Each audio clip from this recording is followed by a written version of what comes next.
الشیطان الرجیم بسم اللہ الرحمن الرحیم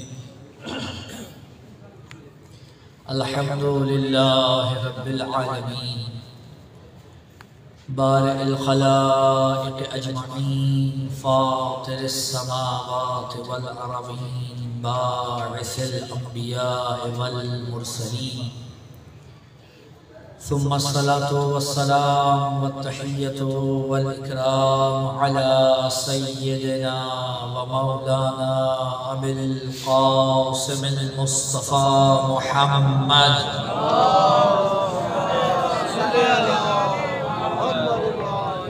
وعلى أهل البيته الطيبين الطاهرين المعصومين المظلومين المنتجبين المنتخبين ولعنة الله على أعدائهم أجمعين من الأولين والآخرين يا رب العالمين. أما بعد فقد قال سبحانه وتعالى في محكم كتابه المجيد فأعوذ بالله من الشيطان الرجيم بسم الله الرحمن الرحيم يا أيها الذين آمنوا اتقوا الله وكونوا مع الصادقين صلوات علی محمد.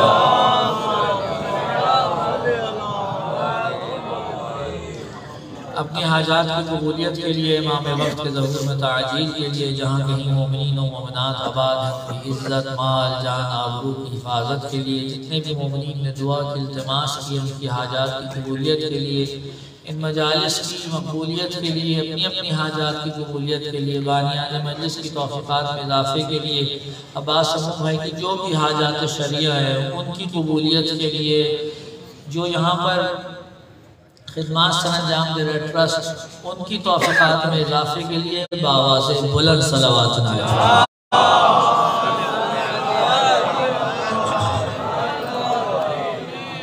ایک اور رحمت فرمائیے عباس سمون بھائی کے والدین، اس کے علاوہ سید مقبول حسین شاہ، سید عنایت علی شاہ اور ان کی زوجہ سید لطف علی شاہ اور انجمن امامیہ کی جتنے بھی ممبران ہیں ان کے جو مرحوم ہو چکے ہیں اپنے اپنے مرحومین کو شامل کرتے ہوئے جملہ مرحوم مومنین و مومنات شہداء ملت جعفریہ کو شامل کرتے ہوئے ایک سورہ فاتحہ اور 3 مرتبہ سورہ اخلاص کی تلاوت فرما کے اصال فرماتے ہیں.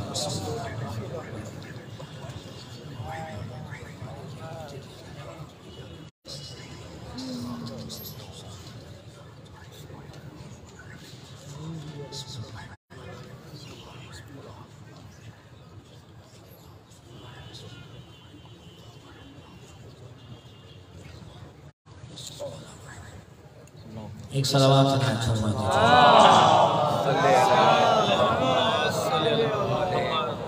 نائب محترم سلسلہ گفتگو کی تیسری اور آخری نشست ہے. وقت کافی ہو چکا ہے، آپ کو زیادہ رحمت نہیں دوں گا. ارشاد پروردگار ہو رہا ہے کہ اے صاحبان ایمان اللہ کا تقوی اختیار کرو اور سچوں کے ساتھ ہو جاؤ.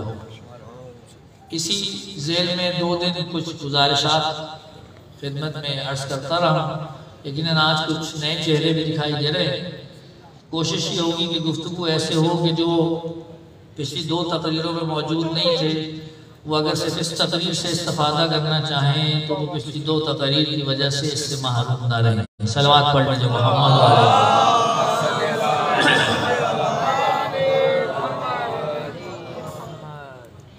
جیسا کہ کل اشارہ بھی کیا برادر نے کہ عرض کیا تھا واقع مباہلہ ایک ایسا واقعہ ہے کہ جو عالم اسلام میں سچوں کے تعارف کے لیے سنگ میل کی حیثیت رکھتا ہے. یعنی اگر کوئی چاہتا ہے کہ رسول کے بعد رسول جیسے سچوں کو دیکھے تو اسے چاہیے کہ مباہلہ کے میدان میں آنے والی ہستیوں کو دیکھے. یہ وہ سچے نہیں ہیں کہ جن کو میں اور آپ سچا بنا دیں. دیکھیں جنہیں بنایا جاتا ہے وہ اور ہوتے ہیں، جنہیں بنا کر بھیجا جائے وہ اور ہوتے ہیں.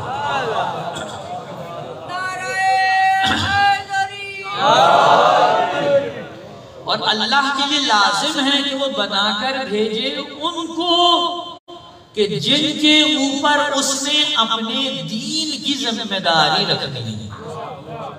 دیکھیے یہ ایک عام سی بات ہے کہ اگر آپ سے کوئی بات آ کر کہے جو آپ نے پہلے نہ سنی ہو تو نتیجہ کیا نکلے گا؟ نتیجہ یہ ہوگا کہ آپ یہ دیکھیں گے جس نے یہ بات کہی ہے کیا وہ لائق اعتماد ہے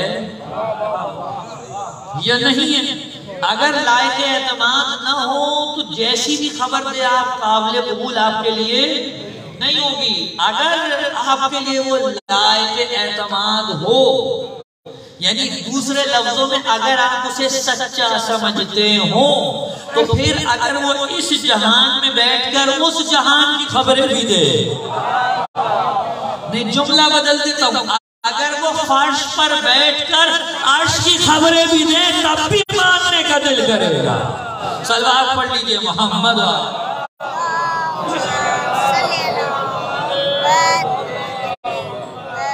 اور یہ بات تو واضح ہے، یہ بات بالکل واضح ہے کہ جب تک آپ رسول کی زبان پر اعتماد نہیں کریں گے پورے کا پورا دین اسلام زیر سوال ہے۔ بات پہنچ رہی ہے؟ اگر نہیں پہنچ رہی تو بتائیے۔ بھئی دیکھیے نا، آپ قرآن مجید کو پڑھتے ہوں گے یقیناً، پروردگار سب کو توفیق دے کہ قرآن پڑھ کر اس کو سمجھ کر اس پہ عمل کرنے کی توفیق عنایت فرمائے۔ قرآن مجید ہم تک کس کے ذریعے پہنچا؟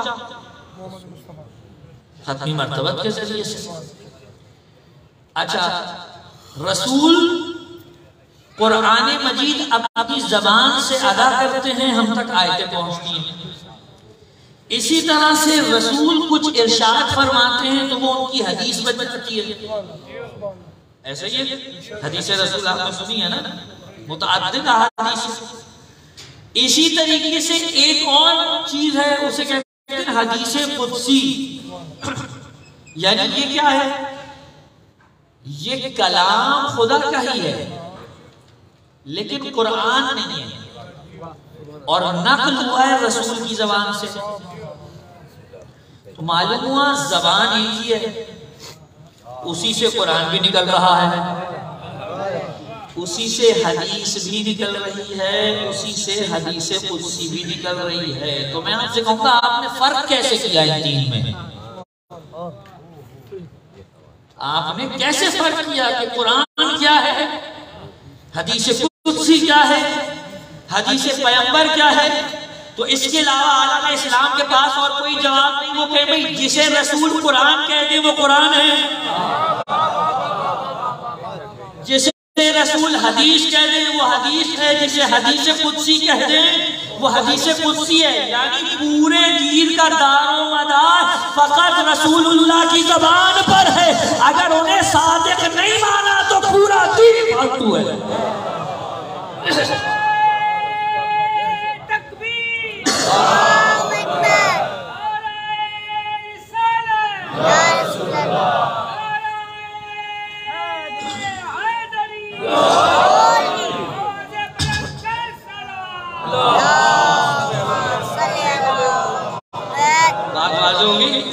پورا دین کس کی زبان پہ ٹکا ہوا ہے؟ رسول اللہ کی زبان پہ ٹکا ہوا ہے۔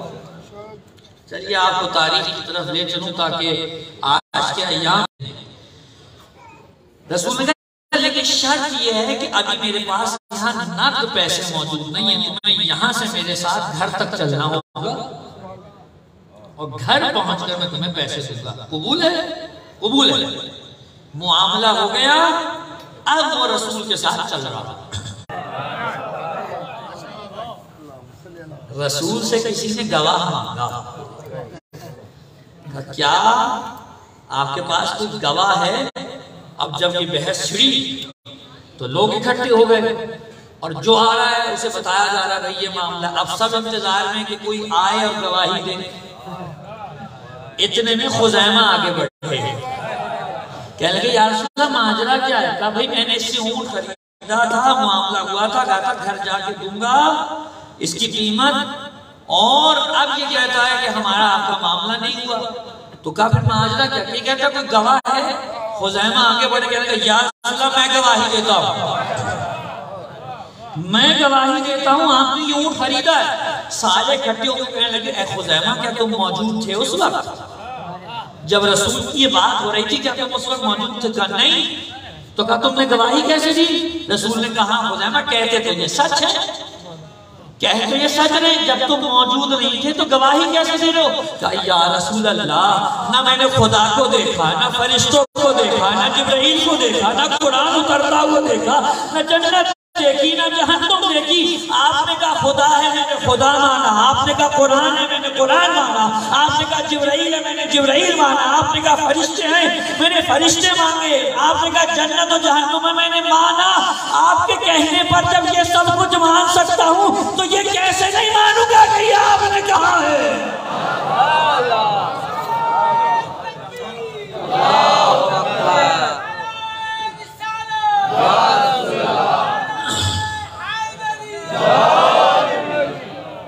سب کچھ آپ کے کہنے پہ مانا ہے.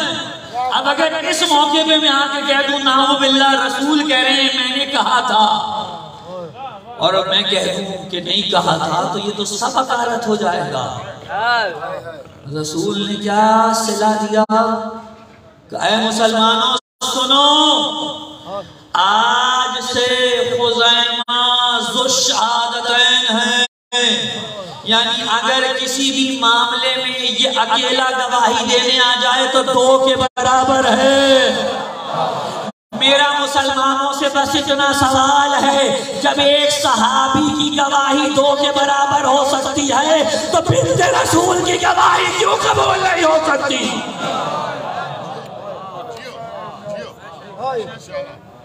ایک صحابی کی گواہی 2 کے برابر ہے. اگر آ کے کہہ دیں کہیں خزیمہ کہ میں گواہی دیتا ہوں، دوسرے گواہ کی ضرورت نہیں ہے. توجہ ہے کہ نہیں ہے؟ بات کا سرا ذہن میں ہے نا؟ کہاں سے شروع ہوئی؟ پورے کا پورے دین کا دار و مدار کس پر ہے جناب؟ رسول کی ذات پر. اگر رسول کو نہیں مانا، رسول کو تسلیم نہیں کیا، رسول کو صادق نہیں مانا تو دین نہیں بچتا. اور جب دین نہیں بچتا تو پھر سارا کچھ حقارت ہے. سب نمازیں ہیں، سب روزے ہیں. آپ دیکھیے کیسے کیسے لوگ ہیں، میں حیران رہ جاتا ہوں. میں حیران ہوں مسلمانوں کو کیا دشمنی ہے علی اور اولاد علی سے. ایک صاحب ہے، چلیے پہلے واقعے کی طرف اشارہ کروں تاکہ بات واضح ہو. جب دعوت ذو العشیرہ ہوئی تھی تو رسول نے سب کو بلایا اور وہ کھانا کھا کے پی کے جناب علی گھر واپس چلے گئے. اسی وقت رسول اللہ نے ایک اعلان فرمایا تھا مولا علی کے بارے میں، اور فرمایا تھا کہ یہی میرا بھائی، یہی میرا وسیع، یہی میرا خلیفہ، یہی میرا جانشین اور وزیر ہے. توجہ فرمائیں. یہ کب کی بات ہے؟ دعوت ذو العشیرہ مکے کی، جب جناب امیر 12 یا 13 سال کے ہیں. اسی وقت اعلان فرما دیا. یہ جو بعد میں آ کر رو رہے ہیں کہ بھائی ایسا نہیں ویسا ویسا نہیں ایسا، رسول تو آغاز رسالت میں اعلان فرما چکے ہیں. اور یہ مسلمانوں نے اپنی کتابوں میں لکھا، مسند ہے امام احمد بن حنبل میں یہ روایت موجود ہے. اب لوگوں نے دیکھا کہ بھئی اگر اس روایت کو مان لیا تو سارا معاملہ ہی چوپٹ ہو جائے گا. تو لکھنے والوں نے لکھا، آپ سنیے گا، کہا وہ اصل میں علی بچے تھے نا تو دل جوئی ضروری تھی، تو رسول نے دل جوئی کی خاطر کہہ دیا کہ تم ہی میرے بھائی، وزیر، جانشین ہو، فقط دل جوئی کے لیے. خدا کے بندو، رسول کی زبان پر دین ٹکا ہوا ہے. اگر کسی ایک مقام پہ تم کہو گے دل جوئی کے لیے تو کہاں کہاں دل جوئی کا باب کھل جائے گا۔ اچھا عجیب مرحلہ یہ ہے، علی کے فضائل آئیں تو دل جوئی ہو جاتی ہے، کسی اور کے فضائل آئیں تو وہاں دل جوئی کیوں نہیں ہوتی؟ علی کی دفعہ دل جوئی، چلیے نہیں میں دوسری طرف سے لے چلتا ہوں۔ رسول نے کہا نماز پڑھو، روزہ رکھو، حج کرو، زکوٰۃ دو، یہ سارے کام کرو۔ کیوں؟ جنت ملے گی۔ جنت میں کیا ہوگا؟ نہریں ہوں گی، شہد کی، دودھ کی، اور ماشاءاللہ، اور جہاں مسلمانوں کی آگے ٹانگ ٹوٹے گی حوریں ہوں گی، حوریں ہوں گی۔ یہ سب سے زیادہ قیمتی چیز ہے۔ تشریف رکھیں، صلوات پڑھیے محمد والا۔ محلات ہوں گے اور ساری نعمتیں جنت کی، ٹھیک ہے جی۔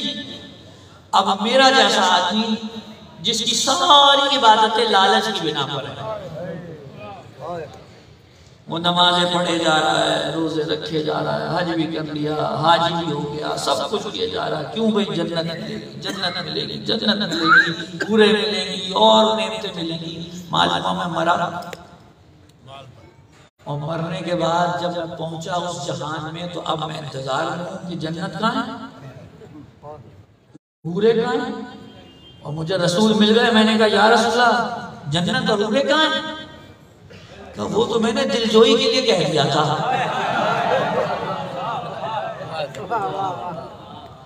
تو اب مجھے بتائیے مسلمانوں کا کیا حال ہوگا؟ رسول کو پکڑ نہیں لیں گے فوراً کہ اچھا مطلب اتنے آپ نے ہم سے اعمال کروا دیے اور دل جوئی کی خاطر، یعنی ہمیں ملنے ہی نہیں تھے۔ بھائی جب اپنے لیے دل جوئی قبول نہیں کرتے تو علی کے لیے کیوں کر لیتے ہو؟ صلوات پڑھیے محمد و آل محمد۔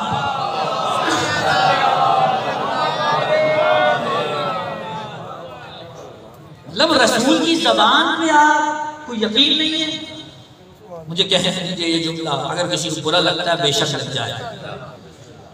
علی کے بغض میں رسول کی زبان کی صداقت کو زیر سوال لایا جا رہا ہے۔ دل جوئی کے لیے کہہ دیا تھا۔ ممکن ہے کہ رسول کسی کے لیے دل جوئی کے لیے کہہ دے؟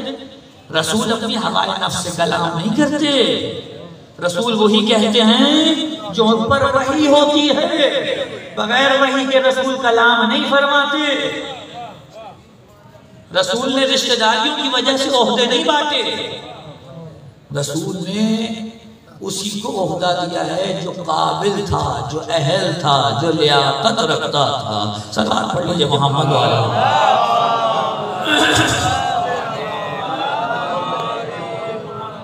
بات واضح ہو گئی؟ تو بھائی رسول صادق ہے،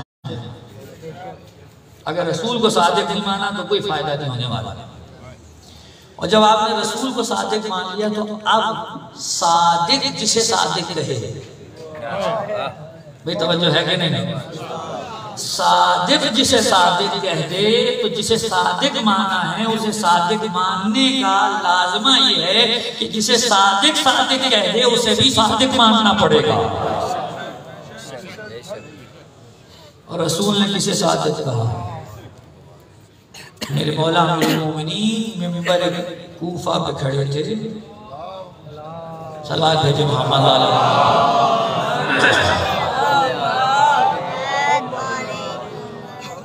اور یہ ترمذی شریف میں موجود ہے روایت، فرماتے ہیں علی کھڑے تھے منبر کوفہ پہ اور پھر فرماتے ہیں انا صدیق الاکبر وَأَنَا فَارُوقُ الْأَعْظَمُ، میں ہی صدیق اکبر ہوں، میں ہی فاروق اعظم ہوں، میرے بعد یہ کوئی دعویٰ نہیں کرے گا مگر یہ کہ جھوٹا ہوگا۔ توجہ فرمائیے گا، ایک صلوات عنایت فرما دیجیے۔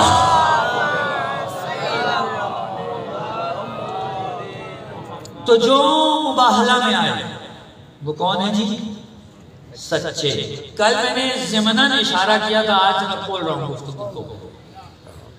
حضور جب آپ کسی جماعت کو سچا کہہ دیں اس جماعت کو سچا کہنے کا مطلب یہ ہے کہ اس جماعت کے کسی بھی شخص کا عمل، قول، فعل، عقیدہ کسی دوسرے سے مخالف نہیں ہوگا۔ یعنی اگر آپ نے کہا 5 ہیں تو یہ 5 ایک ہی نقطے پہ ہونے چاہیے، اگر 12 ہیں تو 12 ایک ہی نقطے پہ ہونے چاہیے، اگر 14 ہیں تو 14 ایک ہی نقطے پہ ہونے چاہیے۔ اور باب صدیقین میں مجھے اس سے زیادہ گنتی آتی بھی نہیں ہے۔ ایک نقطے پہ ہونے چاہیے، ایسا نہیں ہوگا کہ ان صادقین میں سے ایک آ کر کہے یہ کرو جبکہ دوسرا آ کر اس کی کاٹ کرے، نہیں، یہ ایک نقطے پہ دکھائی دیں گے، جس کا مطلب یہ ہوگا کہ ہو سکتا ہے کان 14 ہوں مگر سماعت ایک ہوگی، زبانیں 14 ہوں مگر گفتار ایک ہوگی، ہاتھ 14 ہوں گے مگر کام ایک ہوگا، قدم 14 ہوں گے مگر اقدام ایک ہوگا۔ اور جب اس منزل پہ کوئی پہنچے گا تو پھر جانتے ہیں کیا ہوگا؟ اگر کوئی ایک عمل کر کے دکھائے گا تو آپ بے شک و شبہ کہہ سکتے ہیں اگر اس نے کیا ہے اس کا مطلب ہے دوسرا صادق بھی اس کے ساتھ اس عمل میں شریک ہے، دوسرا بھی اس میں شریک ہے۔ اب اگر صدیقہ طاہرہ سلام اللہ علیہا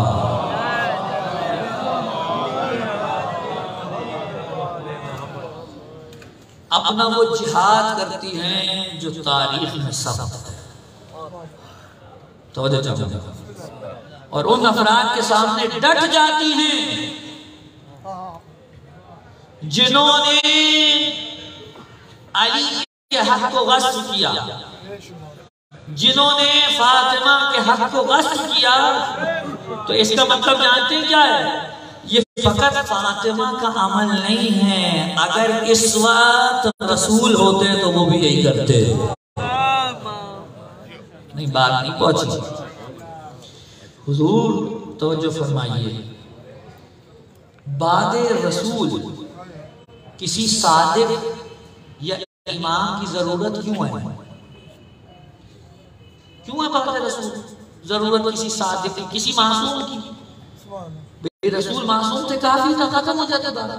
بعد رسول امام یا صادق یا معصوم کی ضرورت کیوں ہے؟ اس لیے نہیں کہ وہ ہمیں یہ بتائیں کہ رسول کیا کرتے رہے، کیونکہ رسول جو کرتے رہے وہ تو ہمیں اصحاب بھی بتا سکتے ہیں۔ بعد رسول معصوم امام کی ضرورت اس لیے ہے تاکہ وہ بتائیں اگر آج رسول ہوتے تو کیا کرتے، اگر آج رسول ہوتے تو کیا کرتے۔ لہذا اگر حسین کربلا میں جات رہے ہیں تو کوئی یہ نہ سمجھے کربلا میں حسین کھڑے ہیں، کربلا میں رسول کھڑے ہیں۔ اگر علی کسی کے خلاف تلوار اٹھا رہے ہیں تو یہ علی نہیں اٹھا رہے، یہ رسول اٹھا رہے ہیں۔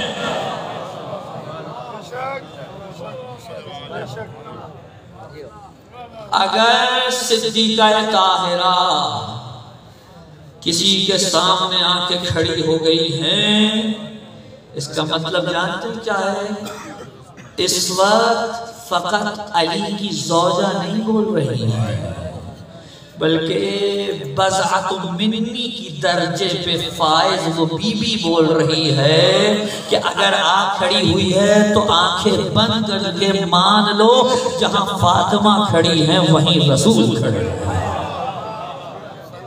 صلوات پڑھ لیجئے محمد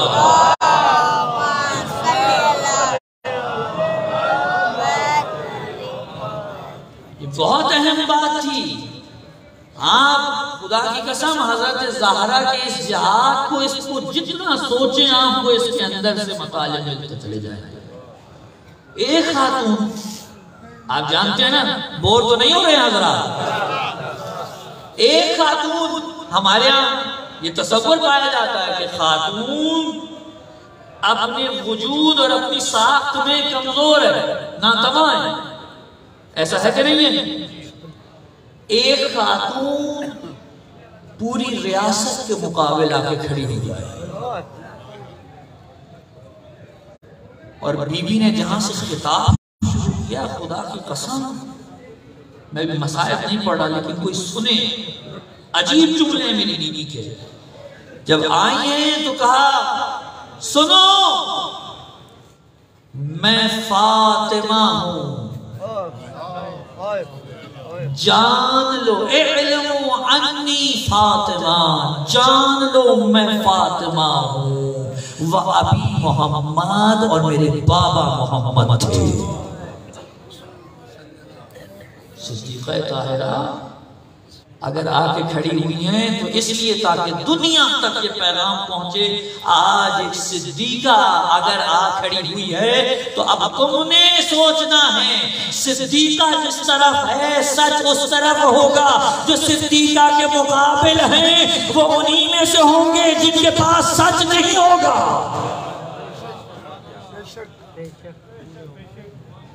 جو سچ پہ نہیں ہے، جو حق پہ نہیں ہے.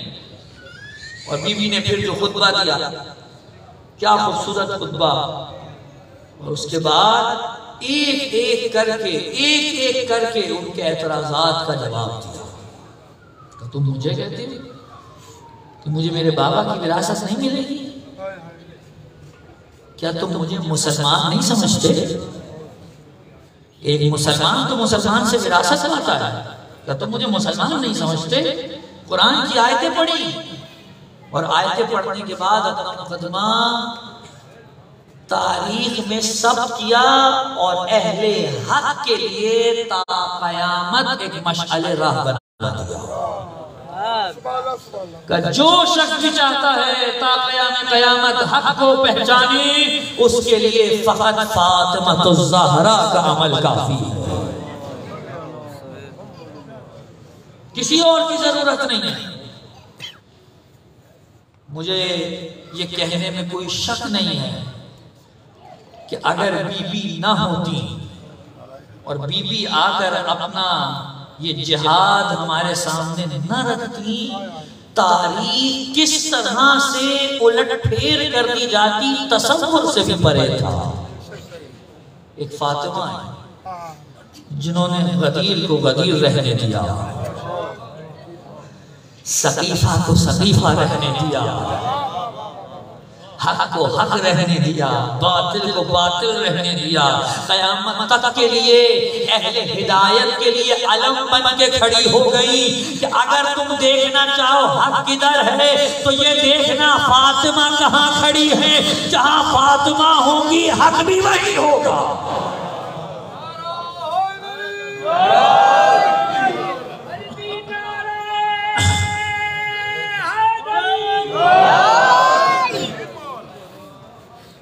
ایسا جہاد کیا بھی. اور یہ ذہن میں رکھیے گا، وہ افراد جو صبح و مساء درود بھیجتے ہیں نا رسول کی ذات پر، کون مسلمان ہے جو نہیں بھیجتا؟ اور کیا کہتا ہے؟ اللہ رحمت نازل کر کس پر؟ محمد اور ان کی آل پر. بے شک رسول کا نام لیتے ہوئے تو دم کٹی ہی پڑھتے ہیں، صلی اللہ علیہ وسلم کے علاوہ کچھ سمجھ نہیں آتا. اور رسول نے سختی سے منع کیا مجھ پہ دم کٹی صلوات کا پڑھا کرو. پوچھا کہ یا رسول اللہ یہ دم کٹی صلوات کون سی ہوتی ہے؟ ابن حجر حیثمی نے سوائق المحرقہ میں یہ حدیث نقل کی ہے کہ یہ دم کٹی صلوات کون سی ہوتی ہے؟ رسول نے کہا جس میں میری اولاد کو مجھ سے جدا کر دیا جائے وہ دم کٹی صلوات ہے. جس پہ میری آل کو مجھ سے جدا کر دیا جائے. یہ کون سی صلواتیں پڑھی جا رہی ہیں؟ لیکن اس کے باوجود بھی جب نماز میں پڑھتے ہیں، اب کسی اور کے نہ اندر گھسانے کی گنجائش نہیں آل کو یہاں سے نکالنے کی گنجائش. بھائی آپ صلوات پڑھ رہے ہیں، ٹھیک ہے آپ کو مبارک، آپ پڑھیے، لیکن نماز میں کیوں نہیں پڑھتے؟ نماز میں بھی تو پڑھی ہے نا، نماز میں نہیں پڑھ رہے، اس کے علاوہ پڑھ رہے ہیں، اس کا کیا مطلب ہے؟ نماز کس نے دی تھی؟ رسول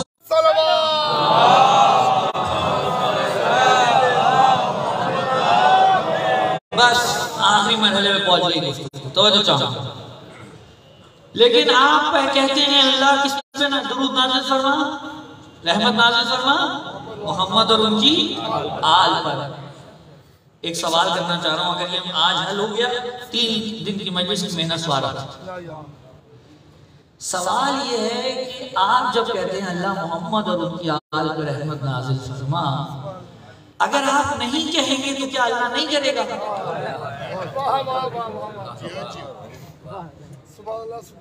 بتائیے، اگر آپ نہیں کہیں گے تو کیا اللہ نہیں کرے گا؟ وہ تو اچھا کرتا رہتا ہے. اگر کرتا رہتا تو پھر آپ کیوں کہتے ہیں؟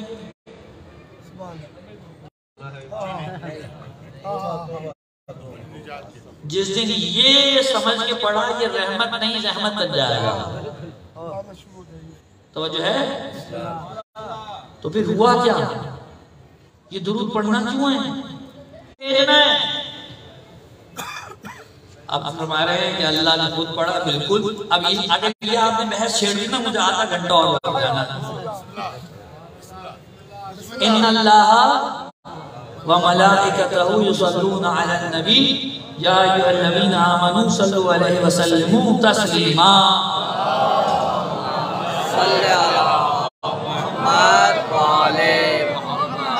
اللہ اور اس کے فرشتے صلوات درود بھیجتے ہیں.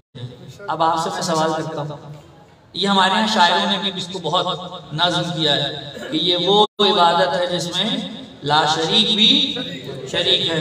جملہ صحیح ہے. سوال کروں آپ سے، پھر مجھے بتائیں اللہ کیسے درود بھیجتا ہے؟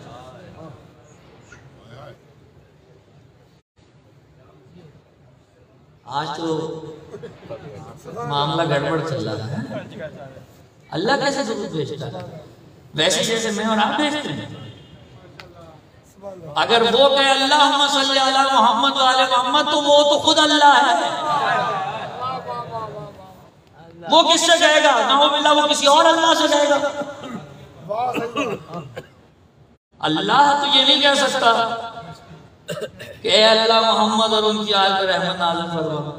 وہ تو خود اللہ ہے. وہ تو خود اللہ ہے. تو اللہ کا درود بھیجنا کیا ہے؟ اللہ کا درود بھیجنا یہ نہیں ہے جو ہم اور آپ بھیجتے ہیں. اللہ کا درود بھیجنا ہی یہ ہے کہ وہ ہم پہ رحمت نازل کر رہا ہے. وہ ان پہ رحمت نازل، یہ اللہ کا درود بھیجنا ہے. ہمارا درود بھیجنا کیا ہے؟ ہم کہتے ہیں یا اللہ رحمت نازل فرما. لیکن اب اگر وہ رحمت نازل فرما ہی رہا ہے اور ہمارے کہنے نہ کہنے سے کوئی فرق نہیں پڑتا تو پھر ہمیں کیوں کہا کہ یہ کہو؟ مسئلہ تو یہ ہے. حضور میں آپ کے یہاں آیا، مجھے یہاں آیا تو پتہ چلا کہ حیدرآباد میں سردیوں میں بھی 8 گھنٹے لگ بھگ لوڈ شیڈنگ ہوتی ہے. اتنی ہے کہ کم ہے زیادہ ہے؟ 8 سے زیادہ ہی چلیں. سوال یہ ہے کہ آپ کے یہاں جو بجلی آتی ہے وہ کہاں سے آتی ہے؟ پاور ہاؤس سے. وہاں کہاں سے آتی ہے؟ ٹربائن سے. ماشاءاللہ. یعنی آپ لوگوں کے یہاں ہائیڈرو الیکٹریسٹی آتی ہے، پانی سے بننے والی. کوئی پوچھے بھی پانی سے بجلی کیسے بنتی ہے؟ وہ ہمارے یہاں بہت بعض لوگ لطیفے کے طور پر کہتے ہیں بھئی اب آج کل کھانا ہضم ہوتا ہی نہیں ہے اس وجہ سے کہ واقعہ پانی سے ساری بجلی تو نکال لیتی ہے تو طاقت ختم ہو گئی ساری. کیا کریں ایسے پانی کا؟ اب کسی بچے سے پوچھئے جو 9-10 کی کلاس میں پڑھتا ہو، اس سے کہیں بیٹا یہ بجلی کیسے بنتی ہے، وہ بتائے گا ایک بہت بڑا پہیہ ہوتا ہے جس کے اوپر پانی کی ایک بہت موٹی دھار کو گرایا جاتا ہے، وہ بہت تیزی سے گھومتی ہے، اس پہیے کو ٹربائن کہتے ہیں.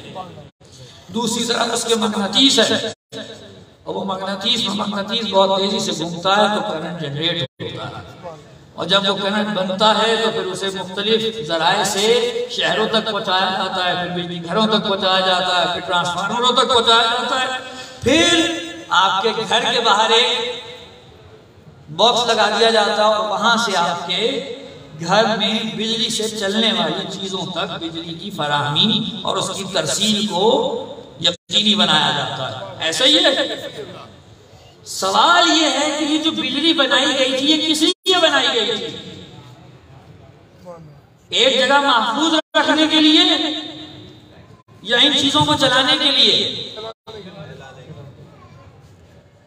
کوئی کہے بھئی بلب جلانے کے لیے، مائک جلانے کے لیے تھی تو اتنی زحمت کرنے کی ضرورت کیا ہے؟ اسے لے کے جا کے براہ راست ٹربائن سے نکلنے والی بجلی سے جوڑو، کیا ہوگا؟ یہ اپنی جان دے کر اعلان کرے گا مجھ میں اسے برداشت کرنے کی ظرفیت نہیں ہے۔ بات واضح ہو رہی ہے؟ مجھ میں براہ راست اخذ کرنے کی، برداشت کرنے کی ظرفیت نہیں ہے۔ تو جب ظرفیت نہ ہو تو اصل منبع سے، اصل مرکز سے اسے کم کر کے اس درجے پہ پہنچایا جاتا ہے کہ یہ اس کے قابل ہو جائے۔ رحمت خدا کا بھی یہی اصول ہے۔ خدا نے کہا تمہیں میری رحمت چاہیے لیکن تم براہ راست مجھ سے لے نہیں سکتے۔ اگر تمہیں مجھ سے میری رحمت چاہیے میں تم پر نہیں نازل کروں گا، میں تو محمد اور ان کی آل پر نازل کروں گا، پھر وہاں سے جس کی جتنی ظرفیت ہوگی اس طرح سے تقسیم ہو جائے گی۔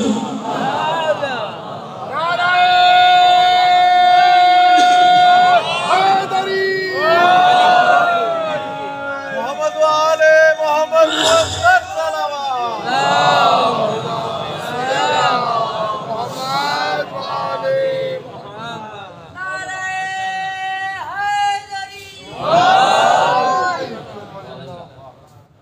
یعنی محمد والے محمد کون ہیں؟ خزینہ دار رحمت۔ نہیں میری بات نہیں پہنچی۔ خزینہ دار رحمت۔ اب بھی اگر کسی کو سمجھ نہ آئے تو یہ آیت سن لیجئے، وَمَا أَرْسَلْنَاكَ إِلَّا رَحْمَةً لِلْعَالَمِينَ۔ عالمین کے لیے رحمت یعنی کیا؟ یعنی اللہ نے جس تک رحمت پہنچانی ہے اس کا وسیلہ، اس کا واسطہ محمد و آل محمد۔ اب جملہ کہوں، جو لوگ فاطمہ کا دل دکھا کر ان کی ناراضگی کو مول لے کر ان کا حق غصب کر کے اس دنیا سے رخصت ہوئے ہیں، انہیں رحمت الہی سے کچھ نصیب نہیں ہونے والا،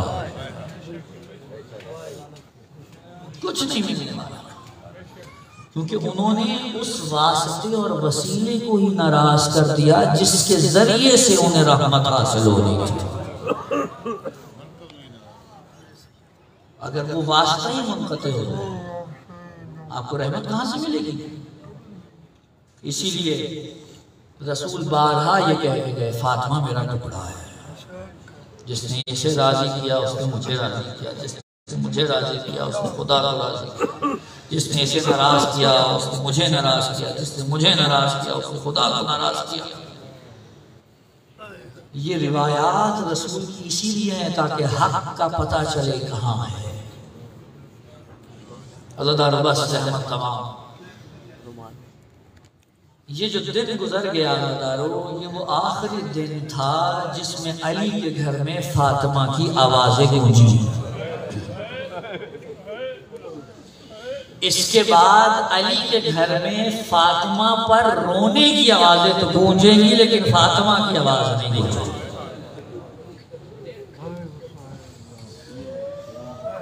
کس طرح بی بی رخصت ہوئی ذرا سوچئے تو صحیح،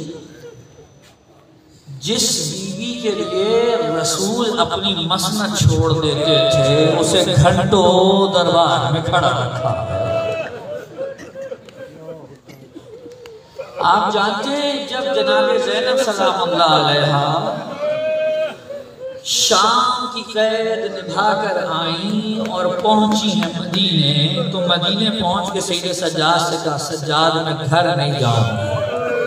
ابو بیمہ کہاں جائیں گی؟ کہا پہلے میں اپنے نانا رسول کے مزار پر جاؤں۔ رسول کا روضہ خالی کروایا گیا، بی بی آئیں، دہلیز پہ قدم رکھا، چوکھٹ کو پکڑا دونوں ہاتھوں سے اور کہا نانا زینب آ گئی۔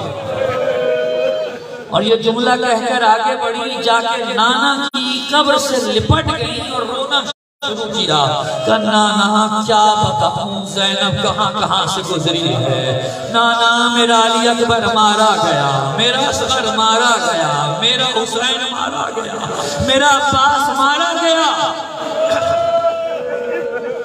اس کے بعد کا نانا تمہیں معلوم ہے تمہاری نواسی کو بے مہنا و چادر شرابیوں کے دربار میں جاؤ۔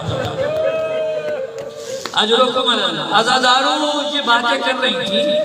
آپ جانتے ہیں اگر کوئی بہت بڑے سفر سے واپس آئے تو واپسی پہ تحفے لے کے آتا ہے، ہدیہ لاتا ہے۔ زینب ایک ہدیہ لائی ہے رسول اللہ کا۔ عزاداروں یہ ہدیہ کیا ہے؟ زینب نے اپنے برقع سے ایک کرتا نکالا، یہ کرتا تیروں سے چھلنی ہے، خون میں لت پت ہے، یہ حسین کی قمیض ہے، قبر رسول پہ بچھائی، کہا یا رسول اللہ یہ آپ کے نواسے کا کرتا، یہاں قمیض بچھائی، قبر رسول میں زلزلہ آیا، زینب نے قمیض اٹھائی کا نانا بس قمیض دیکھی برداشت نہیں ہوا، میں 70 قدم کے فاصلے میں کھڑی دیکھ رہی تھی۔ اجرکم اللہ، اجرکم اللہ، عزاداروں میں 70 قدم کے فاصلے سے دیکھ رہی تھی۔ اس کے بعد سید سجاد کے ساتھ آگے بڑھی، کہنے لگی سجاد میں گھر نہیں جاؤں گی۔ کہ اماں کہاں جانا ہے؟ کہاں مجھے اماں کی قبر پہ جانا ہے، مجھے اماں کی قبر پہ جانا ہے۔ عزاداروں ماں کی قبر پہ پہنچی نا تو روایات کہتی ہے اب زینب نے خود کو ایسے گرایا جیسے بچہ ماں کی آغوش میں گرتا ہے۔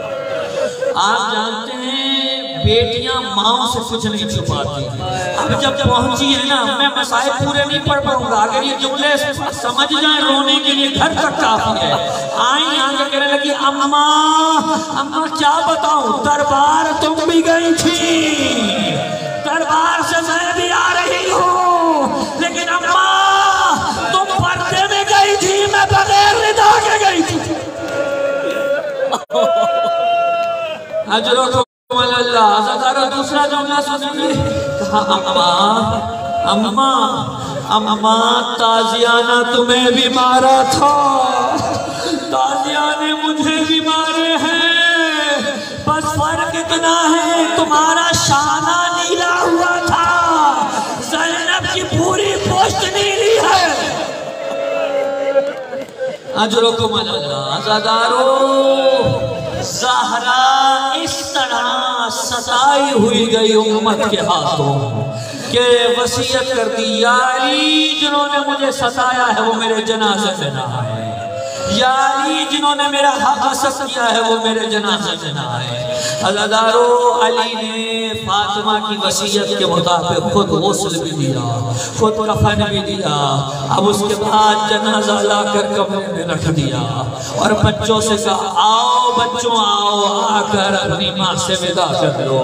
عزاداروں سارے بچے آئے، ایک امام حسن پیروں سے لپٹے ہوئے ہیں، حضرت زینب ہاتھوں سے لپٹی ہوئی ہے، امام حسین حضرت زہرا کے سینے سے لپٹے ہوئے ہیں۔ جملے جو نکلے ہیں وہ یہ لکھے ہیں، امام حسن کہہ رہے تھے اماں مجھ سے بات کرو نہیں تو میرا کلیجہ پھٹ جائے گا، حسین کہہ رہے تھے اماں مجھ سے بات کرو نہیں تو میری روح جسم سے نکل جائے گی۔ عزاداروں گریہ ازاری ہو رہی ہے، اتنے میں اتنے میں آپ جانتے ہیں کتنا خیال تھا اس ماں کو، مجھے معاف کریں گے سادات و غیر سادات، حضرت زہرا نے جو وصیتیں کی تھی نا، ان میں ایک وصیت جانتے کیا تھی؟ امام علی سے کہا تھا یا علی تم جانتے ہو مجھے تمہاری آواز میں قرآن سننا بہت پسند ہے، میرے مرنے کے بعد میری قبر پہ بیٹھ کر تلاوت کیا کرنا۔ عزیزانو یہ فاطمہ کی وصیت تھی، علی فاطمہ کی وصیت پہ عمل کرتے تھے۔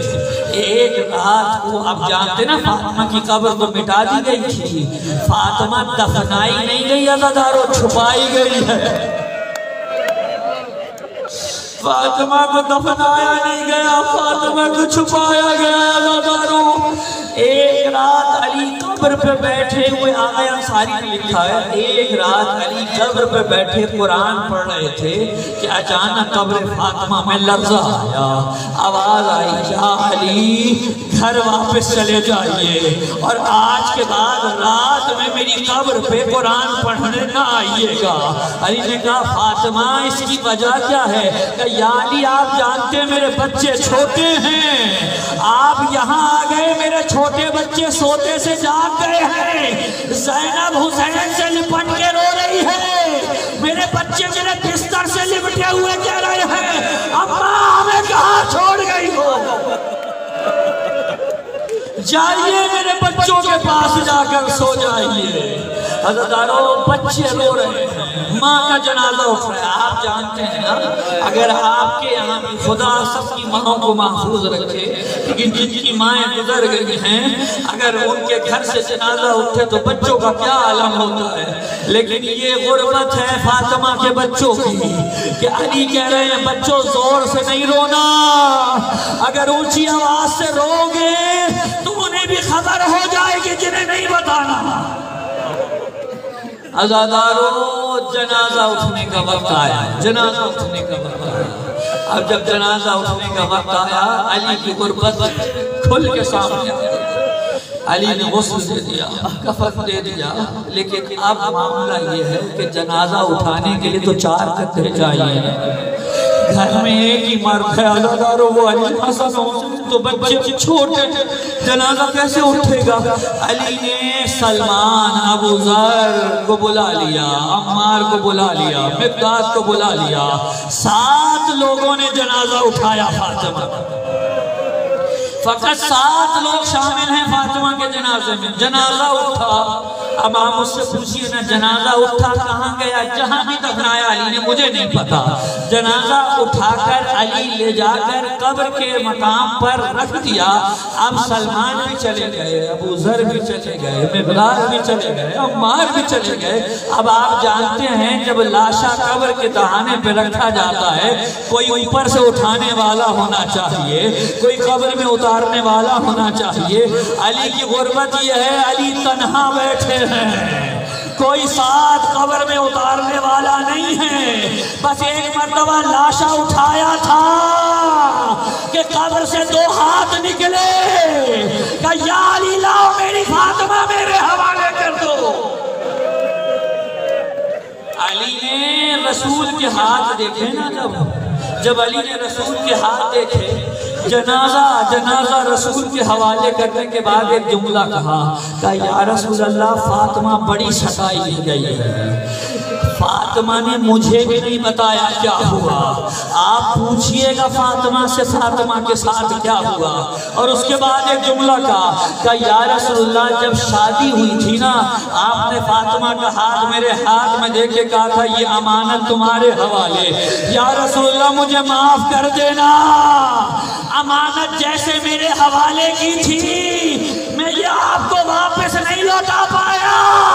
فاطمہ کا پہلو زخمی ہے، فاطمہ کے چہرے پہ تماچوں کے نشان ہیں، فاطمہ کے بازوؤں پہ نیل کے نشان۔